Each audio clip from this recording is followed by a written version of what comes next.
you made on YouTube that your daughter was raped by Yogi Bhajan. You said that in the comments. And I wondered if you could talk a little bit about how you know that. When she was 17 years, and she writes in her book, but she told me also in person, she was 17 when she had to serve him with, I think, with medicine or vitamins or things like that, and he made her giving him oral sex. Okay. Perform oral sex on him. Okay. And she talks about this in her book. And I believe that the book is written in Dutch, right? At this point, so. That's correct. Yeah. Yes. So from your translation of the text that she wrote, she talks about how Yogi Bhajan commanded her to have oral sex with him. Is that correct? Correct. Yes. Okay.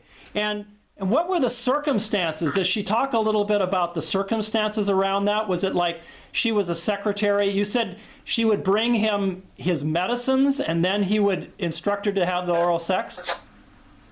Vitamins. Well, she doesn't go into details like that, but I remember when it happened, she had a friend, very good male friend in Virginia, in Herndon, Virginia. And she asked him to give her money so she could take an airplane going back home, because she said that it was it for her. And it sort of closed all doors, and she left. And 2 days after it happened, she came to the Netherlands, and all of a sudden she was ringing the doorbell and opened it, and she was there. Okay. And she told me what happened. Okay. So then she left 3HO after this. How long did that go on for? That she was with Yogi Bhajan and he was having oral sex with her. How long did that? I believe she told me in her book she writes it happened just once. Okay, once. She told me that he was after her a little bit, and make her feel comfortable, things like that. I see. Okay. Sort of like setting up. It's like setting up a trap. So you step into it. Yeah, like grooming. He was like grooming her, in other words, kind of thing. Groom. Yeah, more or less, yes. Yeah. Okay. And how old was she at that time? 17 years. 17 years old.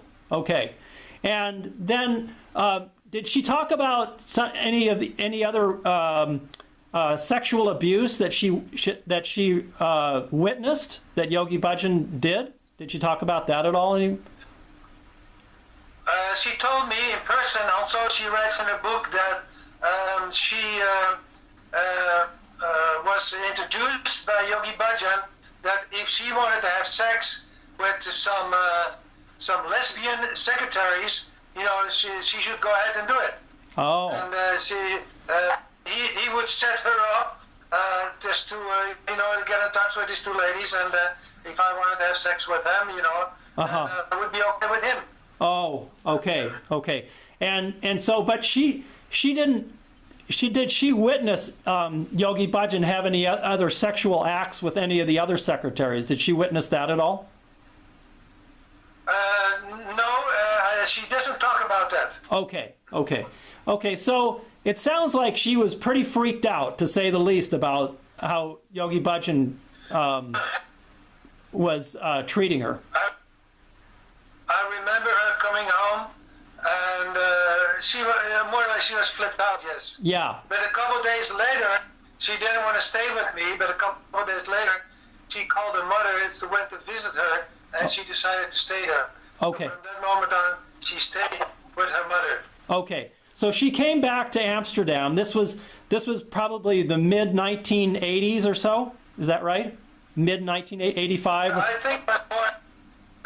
Let me think for a second. It was 1979, 80, 11. Yeah, maybe 86, 87, like that. Oh, 86 or 87. Okay. And this was, just so you have a little background, I'm sure you're probably aware that the lead secretary, Premka Kar, had sued Yogi Bhajan. This was around 1984. Yeah, and I remember this very clearly. In fact, I was on security duty for Yogi Bhajan much of this time when he was in Los Angeles. And they were trying to take his deposition for this lawsuit. You know, a deposition is where they take his testimony, okay? And Yogi Bhajan would always feign that he was ill or sick, okay? and so he would have his doctors, his Khalsa doctors sign off that he was sick, and then he couldn't go to these depositions. But I know that he was perfectly well. We would go up to Beverly Hills and go to lunch and go out shopping to the jewelry stores there and everything in Beverly Hills. And so I know Yogi Bhajan was perfectly well. I mean, did your daughter ever talk about Yogi Bhajan being ill or anything like that, or was he pretty well? Not specifically or in details. She did tell me being around him all the time and serve him, and yeah, more or less like that. And my ex-lady from Toronto, she lived there, and she had a lot of contact with her, so she stayed with her. But all I do know is that 2 days after, she came back to Holland and she said, I had it, it's done. Chapter is closed. Yeah, okay, so she had, at that point, she had left the Yogi Bhajan at that point, about 1986 or so, right? Yeah. Oh, okay. And the story about Premka, I know the whole story. I read it. I was there still. Yeah. I knew about it. So you knew about it. And I met Premka in person. Oh, what did you get to talk to her at all, Premka? Did you get to talk to her at all? I was in Florida. She's a very small woman, you know, like very little. Yeah, yeah. And I talked to her and about my daughter and great, you make a Khalsa and blah blah blah. And she was very friendly with me. That I remember. And that I did a great job and you know, things like that. Sort of more like briefly a few words we exchanged. Okay, okay. You weren't very close to her then. You just knew her. You talked to her a little bit then, Premka. Yeah, I talked to her a little bit, and you know, how are you? And yeah. Where you from Holland? Oh wow! And yeah. Oh yeah, I heard great things about Holland. That like that, you know. Yeah. And I know your daughter. Your daughter's here, and she could become a Khalsa. You did a great thing, and. Okay. You know, but at that time, nothing was going on yet. Did you say? Would you say that the secretaries and Premka kind of encouraged your daughter to be one of the secretaries with Yogi Bhajan? Would you say they encouraged her? That I don't know. I just know she hang around a lot of the ladies all the time. Yeah. And women that were very close to Yogi Bhajan, that were secretaries. She was always hanging around with them. Okay. And I remember she was in Florida in the tantric field. Then when I visited with my other daughter from the Netherlands, let me see. She did say what I saw was that she was always hanging around the secretaries. Okay. And she said, "No, I want to stay here. I want to become a true Khalsa. Yeah. And I want to, and I like here, and I'm not going back." Yeah, yeah. Like that. So it's really pretty obvious that your daughter, and you both for that matter, observed things there that really disturbed you and were really hypocritical. I mean, you know, it seems like Yogi Bhajan, from what you said and what your daughters say, was basically into sex. He was into power and he was into money, basically. I mean, would you pretty much say that surmises what you experienced? Money for sure, because I remember the very first yoga festival in France when he came. You know, like they took all the money and they never paid any taxes and left a very little bit for our expenses that we made. Because after all, you know, like I was involved in setting up the very first camp with GuruSant Singh. He was a great teacher, by the way. And yeah, it's all about money, big deals, and I've been there, you know, in Espanol Ashram, hanging around with the big shots, Mukhi Singh Sahibs all the time, and you know, all talk about money and cash and about sex. That was it. Yeah, yeah, right, and power too. I mean, from what you tell me, Yogi Bhajan was into manipulating people and power. Would you say that's true? That I totally agree, power and manipulating, that's for sure. Because he told me once, I remember that I wanted to, my marriage was going towards an end. And I didn't want to do tantric with her. And I was sitting there in the hall where we were doing the tantra. And they were telling Yogi Bhajan, oh, well, Surya Singh is not doing tantra with his wife. And I said, no, I would just want to be the monitor right now. And he came to me, he said, you get in line, otherwise I'll put a contract on you. A what? And I didn't know what that meant. A what on you? You get in line. He said, you're going to go sit in line there, do tantric, otherwise I'm going to put a contract on you. A contract? That's what he said. You mean like to kill you? To kill you? Is that what he was thinking? At that time, I did not know what it meant. Oh. I know a contract. You go to a work someplace and they give you a contract for a year to work someplace. I understand that contract. But then later on they told me, he said, well, this is what it meant. But I said, don't worry, he was just joking. That's the first time. Yeah. No, yeah. It's true. It's very true. Yes, I understand now. Yeah, I understand. Okay, so is there anything else that you'd like to tell us about your experiences or your daughter's experience? You had mentioned too that you haven't been able to get in touch with your daughter now, or how is your relationship with your daughter now? It is down the tube. Okay, why is it, do you think, that she doesn't want to contact you? Why do you think that is? I can call my oldest son, and he will just talk to me. Yeah. And I can call my youngest son. He will talk to me, no problem. But I don't, like, since that happened, we used to meet at Christmas time all the time. And one day I was not invited anymore by her mother.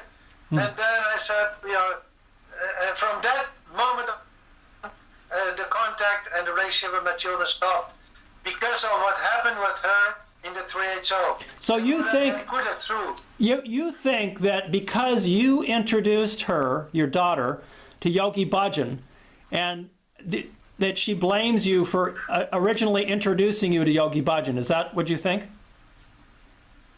I have the slight feeling that that's the reason behind it. I did have contact for a couple years after that because I did renovate her house. She was living in with her new husband. She got married, and after that, I think 4 or 5 months after that, it was Christmas time. I was not invited anymore, and that was it. Okay. And I never saw her again. And she's never. Children, Yeah. one set of twins. I've never seen the children. I see. Well, that's really sad. I'm sorry that that's happened. It is very sad. Yeah. Well, if your daughter's watching this, I hope she can watch this, and maybe you can just reach out to her and tell her you'd really like to see her. Maybe you can just tell her you'd really like to see her. I sent messages on Messenger to her husband. Yeah. And I talked to him, and he talked to me, and then I don't think he really hates me. But she said, well, it is her decision. And because I'm married with her, I just have to respect that. Yeah. But he's not giving me away or so, I do have contact. Yes, I understand, yeah. Well, I'd just like to say that I think many people don't know, and maybe your daughter doesn't know, that many people were hurt by Yogi Bhajan. And so it's really, I guess it's something that we all regret, having to been with Yogi Bhajan and to have been going along with all of his frauds and his power and manipulation. Because, I mean, I did anyway. I was in that group and with Yogi Bhajan for 30 years. And I went along with it, even though I saw, as you did too, I saw a lot of corruption. I saw a lot of, manipulation on Yogi Bhajan's part, but I kind of went along with it. But I think, the best thing is to forgive, and I know it's hard for people, to forgive a lot of that and just to let go of it. But we were manipulated. You and I both were manipulated by Yogi Bhajan. And if your daughter's listening to this, I just want to say to her that you know, you regret it, and I regret it that we were in that group and we were manipulated by Yogi Bhajan.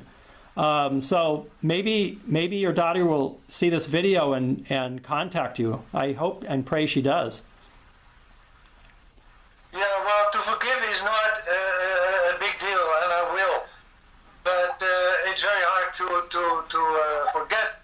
And Yes. you see, the thing is, I still wake up very early in the morning till 6:15. I do sadhana. I'm not using any of the mantra, the 3-8, never again. But I do different things. I do yoga, meditation, sit in silence. I pray, and I forgive people. And I have a great time doing that. And I'm actually on my way to India to spend the last part of my life in India with Oh, great. a Brahmin that I met. In Rishikesh, and he's a yoga teacher, certified by the government, and he teaches courses, basic principle of yoga, no bullshit, no hocus pocus, around it. Yeah. Just straightforward yoga. And I have great contact with him. So the thing is that the reason I'm doing this right now with you is just to warn the world that any kind of organization, there's always something behind it we don't see. And when shit happens, that's when our eyes start opening up and we see the truth behind the truth. Yeah. And I just hope that a lot of people within these organizations, are going to wake up. Because I do believe, and I do experience, that the real teacher is within inside of ourselves. And once we balance out the left and the right hemisphere of our brain, we become a balanced person, we become in balance with the universe, which in the religion they call God, but with being balanced with the universe, the teacher will awaken inside of you. And I believe, and I feel that teacher is going to guide you towards the light. And that's what I believe. Yeah, Waheguru. Okay, Michael. Well, it's really good talking to you. And is there anything else you wanted to add at all to what we talked about? I'm very thankful that I met you and that you do this for me and for the rest of the world that want to wake up. And the last thing I want to say, the real teacher is within inside of you, and get in touch with it, so you can be guided towards the light that we all want to go to. Waheguru. Okay, so thank you very much for your time, and I'm going to be posting this on YouTube here in just a little while, so then I'll send you a link to it as well. Okay, I thank you for your time. Thank you very much. Okay, thank you. Okay, Waheguru Khalsa, Waheguru Fateh.